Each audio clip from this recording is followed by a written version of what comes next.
ಇದು ಹೃದಯಗಳ ವಿಷಯ. ಸೊ ಇವಾಗ ಹಾರ್ಟ್ ಅಟ್ಯಾಕ್ ಆದ ನಂತರ ಏನ್ ಡಯಟ್ ಅವ್ರು ಫಾಲೋ ಮಾಡ್ಬೇಕಾಗಿರುತ್ತೆ ಸರ್? ಮೀನ್ಸ್ ಆಗೋ ಮುಂಚೆ ಅಂತೂ ಇದೆಲ್ಲ ಸಿಂಪ್ಟಮ್ಸ್, ಕೆಲವೊಂದು ಟೈಮ್ ಮೀರ್ ಹೋದಂತ ಸಂದರ್ಭದಲ್ಲಿ ಹಾರ್ಟ್ ಅಟ್ಯಾಕ್ ಆಗೋಯ್ತು, ಅದಕ್ಕೊಂದಷ್ಟು ಮೆಡಿಕಲ್ ಟರ್ಮ್ಸ್ ಅಲ್ಲಿ ಟ್ರೀಟ್ಮೆಂಟು ಆಯ್ತು, ಅದಾದ ನಂತರ ಅವ್ರು ಏನ್ ಡಯಟ್ ಸ್ಟ್ರಿಕ್ಟ್ಲಿ ಫಾಲೋ ಮಾಡ್ಬೇಕಾಗತ್ತೆ? ನನ್ನ ಕಡೆಯಿಂದ ಅವ್ರಿಗೆ ಹಾರ್ಟ್ ಅಟ್ಯಾಕ್ ಆಗಿರ್ಲಿ ಆಗದಲ್ಲೇ ಇರಲಿ, ಬಿ ಪಿ ಕಾಯಿಲೆ ಇರಲಿ, ಶುಗರ್ ಕಾಯಿಲೆ ಇರಲಿ ಅಥವಾ ಮತ್ತೊಂದಿರಲಿ, they should be uniform diet. So ಈಗ ನಮ್ಮ ದೇಶ ಯಾವ ಸ್ಥಿತಿಗೆ ಬಂದು ತಲುಪಿದೆ ಅಂತಂತಂದ್ರೆ ಎಲ್ಲರೂ ಕೂಡ ಆಹಾರದಲ್ಲಿ ಬಹಳ ಅಗ್ರೆಸಿವ್ ಆಗಿ ಹೋಗ್ಬೇಕಾಗತ್ತೆ, ಎಲ್ಲರೂ ಬಹಳ ಸ್ಟ್ರಿಕ್ಟ್ ಆಗಿ ಫಾಲೋ ಮಾಡ್ಬೇಕಾಗತ್ತೆ. ಈಗ ಆಲ್ರೆಡಿ ನಮ್ಮ ಆಹಾರ ಬಹಳ ಮೀರ್ಬಿಟ್ಟಿದೆ, ಬಹಳ ತಪ್ಪಿಟ್ಟಿದೆ, ದಾರಿ ತಪ್ಪಿಟ್ಟಿದೆ. ನಮ್ಮ ಆಹಾರ ಪದ್ಧತಿ ಕಂಪ್ಲೀಟ್ಲಿ ದಾರಿ ತಪ್ಪಿರೋದ್ರಿಂದ ಈಗ ಅದು ಅಗ್ರೆಸಿವ್ ಮೆಷರ್ಸ್ ತಗೋಬೇಕಾಗತ್ತೆ ಎಲ್ಲರಿಗೂ.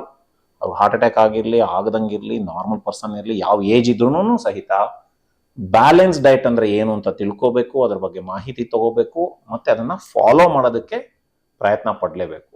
And it is not a very very difficult job. ಎಲ್ಲರೂ ಅನ್ಕೊಂಡಂಗೆ ಡಯಟಿಂಗ್ ಅಂದ್ರೆ ಅದೇನೋ ಒಂದು ತಪಸ್ ಮಾಡ್ದಂಗೆ ಮಾಡೋದು ಆ ಥರದ್ದೆಲ್ಲ ಏನಿಲ್ಲ.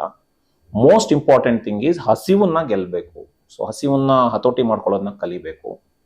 ಸೊ ಹೊಟ್ಟೆ ತುಂಬ ಆಹಾರ ತಗೋಬಾರ್ದು. ಫಸ್ಟ್ ಥಿಂಗ್ ಈಸ್ ಹೊಟ್ಟೆ ತುಂಬ ತಗೊಳ್ಳೋ ಅವಶ್ಯಕತೆ ಇಲ್ಲ. ಎರಡನೇದೇನು ಅಂತಂತಂದ್ರೆ ಇರೋದ್ರಲ್ಲಿ ಆಹಾರ ಹೆಲ್ದಿ ಇದೆಯಾ ಅನ್ಹೆಲ್ದಿ ಇದೆಯಾ ಅಂತ ಡಿವೈಡ್ ಮಾಡ್ಕೋಬೇಕು.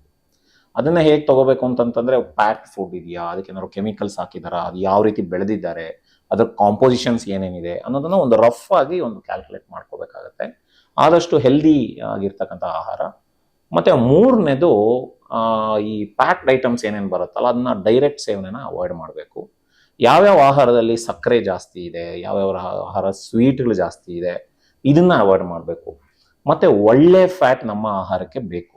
ಸೊ ನಾವೇನು ಅನ್ಕೊಂಡಿದೀವಿ ಫ್ಯಾಟ್ ತುಂಬಾ ಕೆಟ್ಟದು, ಫ್ಯಾಟ್ ಬಹಳ ಡೇಂಜರು, ಸಮಸ್ಯೆ ಆಗುತ್ತೆ. ಇಲ್ಲಿ ಆಕ್ಚುಲಿ ಪ್ರಾಬ್ಲಮ್ ಆಗಿರೋದು ಫ್ಯಾಟ್ ಅಲ್ಲ. ಫ್ಯಾಟ್ ಒಂದು ಪ್ರಮಾಣದಲ್ಲಿ ನಮ್ಮ ಶರೀರಕ್ಕೆ ಬೇಕು, ಹೆಲ್ದಿ ಫ್ಯಾಟ್ ಅಂತ ಕರಿತೀವಿ. Good fat is good. So unhealthy fat ಕೆಲವು ಬರ್ತದೆ. ಈಗ ಎಣ್ಣೆಲಿ ಕರ್ದಿರೋ ಐಟಮ್ಸ್ ಇರ್ಬೋದು, ಅಥವಾ ಏನು ಪಾಲಿಅನ್ಸ್ಯಾಚುರೇಟೆಡ್ ಫ್ಯಾಟಿ ಆಸಿಡ್ಸ್ ಬಿಟ್ಟು ಸ್ಯಾಚುರೇಟೆಡ್ ಫ್ಯಾಟಿ ಆಸಿಡ್ಸ್ ಎಲ್ಲ ಬರ್ತದೆ. ಸೊ ಈ ಥರದ್ದೆಲ್ಲ ಸ್ವಲ್ಪ ಬ್ಯಾಡ್ ಫ್ಯಾಟ್ ಅಂತ ಕರಿತೀವಿ. ರೆಡ್ ಮೀಟ್ ಅಲ್ಲಿ ಇರ್ತಕ್ಕಂಥ ಫ್ಯಾಟು ಇವೆಲ್ಲ ಸ್ವಲ್ಪ ಬ್ಯಾಡ್ ಫ್ಯಾಟ್. ಗುಡ್ ಫ್ಯಾಟ್ ಅಂತಂತಂದ್ರೆ ನಮಗೆ ತುಪ್ಪದಲ್ಲಿ ಬರ್ತದೆ, ಇಟ್ ಈಸ್ ಗುಡ್. ಎಗ್ ಯೋಕಲ್ಲಿ ಗುಡ್ ಫ್ಯಾಟ್ ಇರ್ತದೆ, ನಟ್ಸ್ ಅಲ್ಲಿ ಗುಡ್ ಫ್ಯಾಟ್ ಇರುತ್ತೆ. ನಟ್ಸ್ ಅಂದ್ರೆ ಬರೀ ನಿಮ್ಗೆ ಡ್ರೈ ಫ್ರೂಟ್ಸ್ ಬೇಕಂತ ಇಲ್ಲ, ಏನು ಬಾದಾಮಿ ಗೋಡಂಬಿನೇ ಬೇಕಂತೇನಿಲ್ಲ. ಕಡಲೆ ಬೀಜನೂ ಡ್ರೈ ಫ್ರೂಟೇ, because it's a nut, ground nut. Coconut, so ಕೊಬ್ಬರಿನೂ ಕೂಡ ಅದರಲ್ಲೂ ಕೂಡ ಒಳ್ಳೆ ಫ್ಯಾಟ್ ಇರ್ತದೆ. ಸೊ ಈ ತರದೆಲ್ಲ ಸ್ವಲ್ಪ ಬಳಸ್ಕೋಬೇಕು. ಫಿಶ್ ಆಯಿಲ್, ಫಿಶ್ ಏನಿರ್ತದೆ ಇಟ್ ಇಸ್ ಗುಡ್. ಸೊ ಫಿಶ್ನ ರೆಗ್ಯುಲರ್ ಆಗಿ ಫ್ಯಾಟಿ ಫಿಶಸ್, ಎಸ್ಪೆಷಲಿ ಸಮುದ್ರದ ಕೆಲವು ಮೀನುಗಳೇನಿದೆ ಅದರಲ್ಲಿ ಒಳ್ಳೆ ಫ್ಯಾಟ್ ಇರ್ತದೆ, ಅದು ಬೇಕಾಗ್ತದೆ. ಸೊ ಒಮೆಗಾ 3 ಫ್ಯಾಟಿ ಆಸಿಡ್ಸ್ ಅಂತ ನಾವೇನು ಕರಿತೀವಿ, ಅದು ಹೆಚ್ಚಿಗೆ ಇರ್ತಕ್ಕಂಥ ಆಹಾರ ನಮಗೆ ಅವಶ್ಯಕತೆ ಇದೆ. ಚಿಕ್ಕ ಮಕ್ಕಳಿಂದ ಅದನ್ನ ನಾವು ಕೊಡ್ತಾ ಬರಬೇಕಾಗತ್ತೆ. ಇದ್ರ ಜೊತೆಗೆ ಅಟ್ಲೀಸ್ಟ್ ನಾವು ಏನು ತಟ್ಟೆಗೆ ಆಹಾರ ತಗೊಂಡ್ರೆ 50% ನ್ಯಾಚುರಲ್ ಇರಬೇಕು.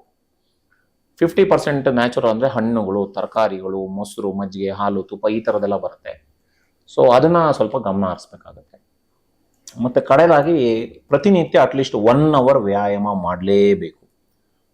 ಅವರು ಚಿಕ್ಕ ಮಕ್ಳಿರ್ಲಿ ದೊಡ್ಡೋರಿರ್ಲಿ. ಸೊ ಚಿಕ್ಕ ಮಕ್ಕಳಿಗೆ ಸ್ಕೂಲಿಂದ ಬಂದ ಮೇಲೆ 1 ಗಂಟೆ ಆಟ ಆಡಿಸೋ ಹೊರಗಡೆ, ನಾಟ್ ಇಂಡೋರ್ ಅಲ್ಲಿ ನಾವು ಏನೋ ಗೇಮ್ಸ್ ಆಡಿಸ್ಬಿಟ್ಟೆ ಅಥವಾ ಇಲ್ಲೇ ಹಿಂಗ್ ಮಾಡ್ಬಿಟ್ಟೆ. ನೋ, ಔಟ್ಡೋರ್ ಗೇಮ್ಸು 1 hour ಮಕ್ಕಳಲ್ಲಿ ಆಡಲೇಬೇಕು.